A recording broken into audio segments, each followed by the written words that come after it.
البدع والأهواء، أهل البدع العقائدية وأهل البدع السياسية. نقول بيننا وبينكم السلف، بيننا وبينكم الكتب، كان فيقول البدع بيننا وبينكم. Bismillahirrahmanirrahim. Alhamdulillah wassalatu wassalamu ala Rasulillah ala alihi washabihi wa ba'd. Kita meneruskan bacaan kitab Bulughul Maram tulis oleh Al-Hafidz Ibnu Hajar Al-Asqalani rahimahullah taala. Sebutkan pada pertemuan telah lewat larangan meratap. Adapun menangis maka diperbolehkan, bahkan Nabi sallallahu alaihi wasallam pun menangis ketika anak perempuannya meninggal. Dan disebutkan tidak melebihi 3 hari. Ya, ada juga permasalahan ihdath berkabung yang disebutkan. Kemudian berikutnya tentang permasalahan menguburkan di malam hari. Kesimpulannya adalah boleh. Ya, apalagi ketika butuh. Juga disebutkan di antara para sahabat pun dikuburkan di malam hari seperti Abu Bakar Siddiq radhiyallahu anhu. Qala Allah Ta'ala hadis yang ke-57. Itu hadis ke-554. Wa an Jabir bin Abdullah, dari sahabat Jabir bin Abdullah radhiyallahu anhuma. Dan di sini dibicarakan oleh para ulama, kesimpulannya adalah dhaif ya. Walaupun ada dalam Sahih Muslim asalnya, tapi agak berbeda lafadznya sebenarnya.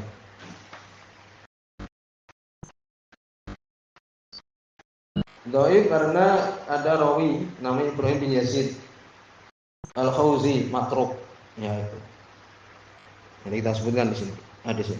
Qala Allah Ta'ala, ya dari Jabir bin Abdullah radhiyallahu anhuma anna Nabi sallallahu alaihi wasallam qala, beliau mengatakan, la tadfinu mautakum, jangan kalian menguburkan mayit-mayit kalian, yakni jenazah kalian bilail, di malam hari, illa an tutarru, kecuali untuk darurat, ya karena terpaksa. Tapi di sini dhaif. Jangan kalian menguburkan di malam hari kecuali darurat, tapi di sini dhaif. Akhrajahu Ibnu Majah, mengeluarkannya Ibnu Majah, wa aslu fil Muslim, asalnya dalam Sahih Muslim. Lakin akan tapi dalam Sahih Muslim sahih. Ya. Tetapi ucapannya adalah zajara ayyukbara rajul. Nabi menegur untuk dikuburkan seseorang bilail di malam hari hatta yusolli alaih, sampai disolatkan atasnya. Ini jangan kemudian malam hari yang menyolatkan sedikit. Ya, demikian. Walaupun juga kita mengetahui, ya, untuk disegerakan, menyegerakan di dalam pengurusan jenazah, memandikan dan dikuburkan sebagaimana telah lihat. Ya, asri'u bi janais, cepatkan jenazah itu sebagaimana telah lihat. Sehingga hadis ini adalah dhaif. Sebenarnya dalam lafaz Imam Muslim jauh berbeda, yakni maknanya sebenarnya. Dalam Sahih Muslim itu lafaznya adalah anna Nabi sallallahu alaihi wasallam khataba yauman. Sungguhnya Nabi sallallahu alaihi wasallam beliau berkhutbah suatu hari. Fadzakara rajulan min ashabi, beliau menyebutkan seorang dari sahabat-sahabatnya qubida, beliau meninggal. Ini disebutkan oleh Nabi sallallahu alaihi wasallam ada seorang yang meninggal, dicabut ruhnya. Faqufina fi kafan, kemudian dikafankan di dalam suatu kafan ghairi ta'il, yang tidak pantas, ya. Tidak panjang, tidak pantas. Wa qubira lailan, dan dikuburkan di malam hari. Bahasa jarum Nabi sallallahu alaihi wasallam, maka Nabi menegurnya. Ini sebabnya demikian. Jadi dia dikuburkan di malam hari, ya. Kemudian dikafankan yang tidak pantas. Maka kemudian Nabi pun menegur. Ayu kepada rajul bilail, untuk dikuburkan seorang di malam hari hatta yusolli alaih, sampai disolatkan atasnya. Di kesimpulannya kalau kemudian terpenuhi semua syarat-syaratnya segera disegerakan. Adapun yang ditegur oleh Nabi adalah tadi karena kafannya tidak pantas tadi. Ya. Ila itarra insan tidak ila dzalik, kecuali kalau terpaksa seorang kepada demikian itu. Kemudian Nabi mengatakan dalam hadis riwayat Imam Muslim, idza kufina ahadukum, apabila dikafankan salah seorang kalian akhahu, ini idza kafana ahadukum akhahu, apabila salah seorang kalian mengkafani saudaranya, falyusin kafanahu, maka untuk membaguskan kafannya itu. Jadi tadi larangannya adalah kenapa? Karena kafannya tidak benar. Tapi secara umum untuk menguburkan di malam hari boleh. Dan hadis tadi adalah dhaif. Ya, yang hadis riwayat Jabir bin Abdullah tadi dalam riwayat Ibnu Majah. Jadi hukum menguburkan di malam hari bagaimana? Hadisnya dhaif. Dalam Sahih Muslim tadi kita sebutkan lafaz sebenarnya kan itu. Kemudian disebutkan, ya, bahwa di situ banyak yang dikuburkan di malam hari, seperti Imam Nawawi rahimahullah. Dia mengatakan di salah satu Muslim, jamaahirul ulama, kebanyakan ulama dari salaf, demikian juga yang khalaf yang belakangan, la yukrah, tidak mengatakan makruh. Ya, mereka berdalil bahwa Abu Bakar As-Siddiq dikuburkan di malam hari. Jelas itu. Ya, bahkan para sahabat ijma mereka sepakat tidak mengapa. Demikian juga sekelompok dari salaf, mereka juga dikuburkan di malam hari, tidak ada yang mengingkari. Demikian juga perempuan sauda, perempuan hitam dikuburkan malam hari, itu kan sudah terkenal di situ. Kemudian Nabi kenapa mengatakan, kenapa kalian tidak mengabari aku? Ini menunjukkan boleh untuk menguburkan di malam hari.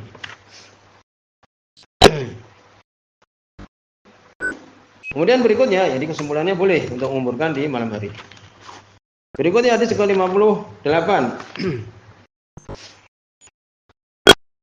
Juga hadis ini diperbincangkan, ya, tentang permasalahan boleh enggak membuat makanan bagi keluarga mayit. Sebenarnya boleh. Membuatkan makanan untuk keluarga mayit adalah boleh. Hadis ini dhaif, walaupun dhaif tapi diamalkan oleh para ulama. Yang dilarang adalah keluarga itu membuat makanan, kemudian berkumpul di situ, itu tidak ada apa? Tidak ada contohnya dari Nabi sallallahu alaihi wasallam.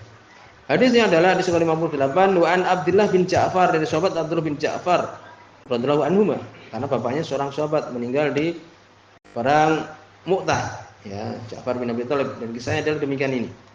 Qala beliau mengatakan, lamma ja'a na'yu Ja'far, ketika datang na'yu, ini kabar meninggal, kabar meninggalnya Ja'far, hina qutila, ketika terbunuh, yaitu di perang Mu'tah.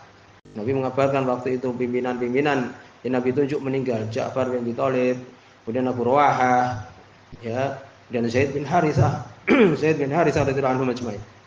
Ya, waktu itu perang di perang Mu'tah menghadapi orang-orang Romawi. Kemudian muncullah di situ Khalid bin Walid sebagai pimpinan. Ya, Nabi mengatakan sayfun min suyufillah, pedang dari pedang-pedang Allah Subhanahu wa taala. Maka disebutkan di sini, qala Rasulullah, maka berkata Rasulullah sallallahu alaihi wasallam, isna'u li ali Ja'far ta'aman. Buatkanlah untuk keluarga Ja'far yang meninggal ta'aman, makanan. Sebagian ulama mensahihkan di sini, ya. Sebagian ulama mensahihkan dari sini. Syalbani mensahihkan di sini. Ya. Bahkan seharusnya mereka orang-orang yang memakai buku ini, ya, itu melaksanakan, mengamalkan hadis ini.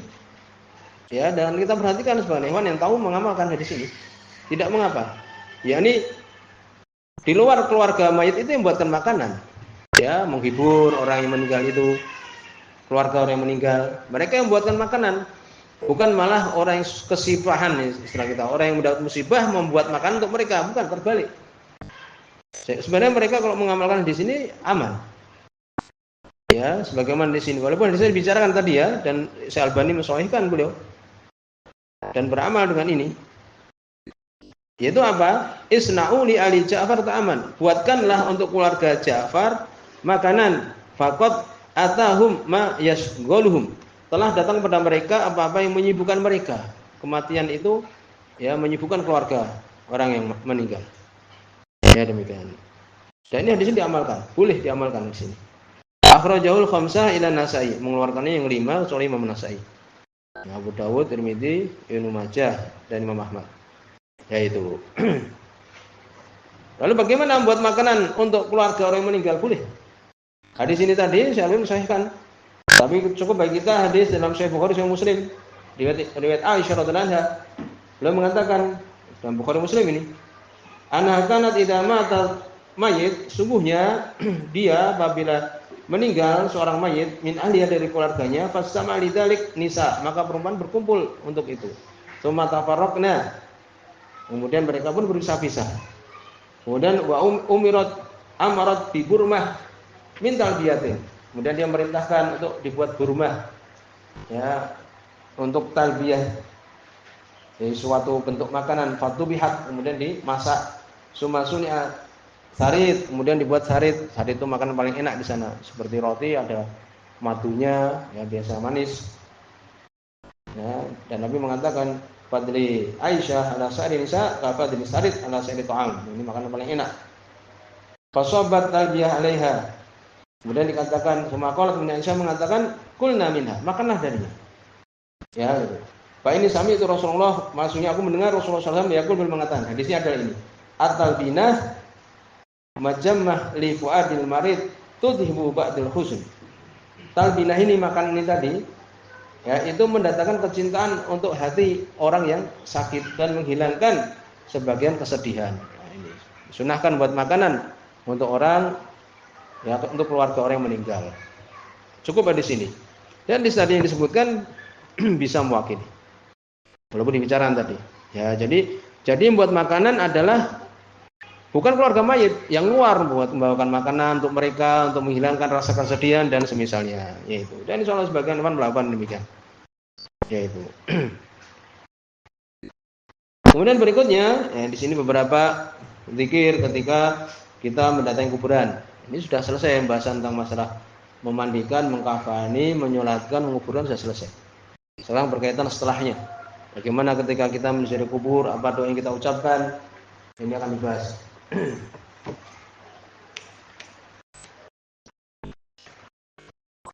Ya, dibahas sebelumnya juga istimah, ini berkumpul fi baitil mayit, di rumahnya orang yang meninggal, di to'am untuk makanan. Semua adalah bid'ah.